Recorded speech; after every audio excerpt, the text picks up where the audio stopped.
So I'm Dominik, and today I'm going to talk a bit about the reparameterisation gradient for non-differentiable but continuous models. So as you are probably well aware, variational inference is a very successful approach to Bayesian inference, and the basic idea is to frame posterior inference as a deterministic optimization problem. So in slightly more detail, so we posit a family of, or a variational family of simpler guide distributions, and then the aim is to find the guide which is closest to the true posterior, where closest is formalized as the KL divergence. So abstractly speaking, we have an optimization problem of an expectation of a function which depends on some parameters which we aim to optimize. And the standard approach in practice is then to use stochastic gradient descent. And the key ingredient, as the name suggests, is the estimation of the gradient of the expectation above. And there are essentially two kind of classes of approaches. One is this, what is called the score estimator, which is very widely applicable, but suffers from typically a high variance, which means that convergence is either slow or very unstable. And then there's the reparameterisation estimator, which behaves much better in practice, but which may be biased, as Lee et al. Have shown at NeurIPS 2018. And the problem is that the function is expressed in a programming language and hence may not be differentiable or continuous. Now let's consider an example which is also containing some branching, where we model some temperature regulation system. So initially, we start with a temperature of about 20 degrees, and without intervention, the temperature changes or fluctuates randomly around the current temperature. And if it drops below a threshold of 19 degrees, then we kind of increase or start the heating with power proportional to the deviation from our threshold of 19 degrees.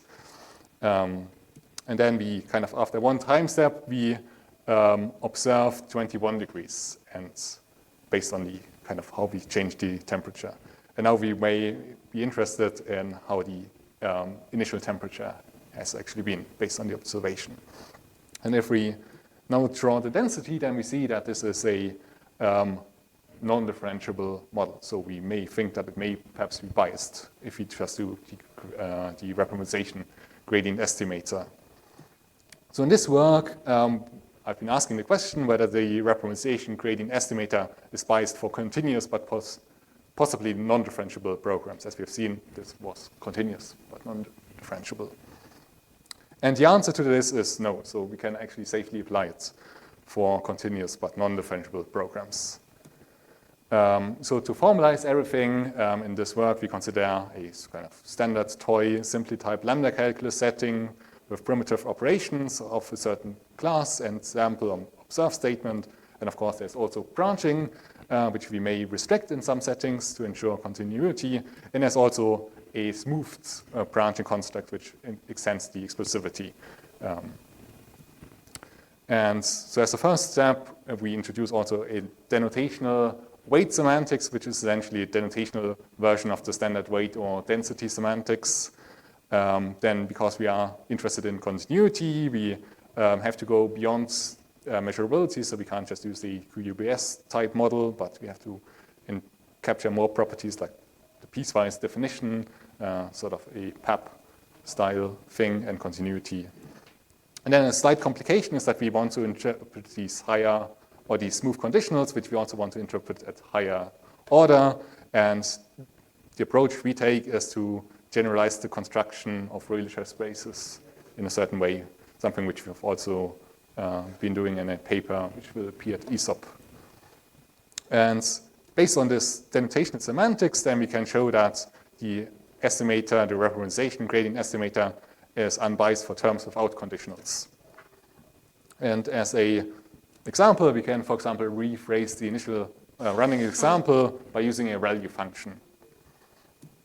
Now next, because we may actually be interested in having proper conditionals and not just non-differentiable primitives, we may be interested in establishing continuity for terms with branching.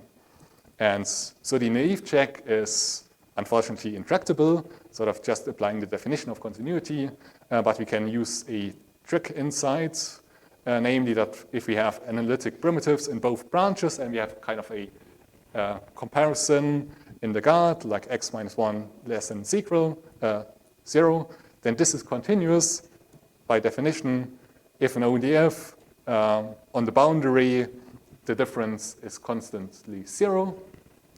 And now we exploit a property of analytic functions, which is that they are either constantly 0 or 0 on a negligible set of measure 0.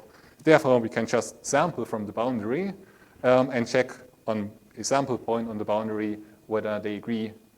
And this check is now correct with probability 1. But of course, we need to be able to sample on the boundary, and this is not always efficiently possible. Therefore, we restrict our attention to affine terms, because then we can do it efficiently. Furthermore, this restriction to affine terms also has the advantage that we can check the consistency efficiently by a kind of linear arithmetic solver, which is then important in other situations. Okay, so yeah, if you are interested in hearing more about this, then there's a paper in which, a poster, in which this is shown in more detail, so that the reparameterization gradient estimator is unbiased for continuous, but was possibly non-differentiable programs. And the main benefit for practice is that this provides the foundation for fast yet correct inference for probabilistic programming. Okay. Thank you for your attention. Awesome.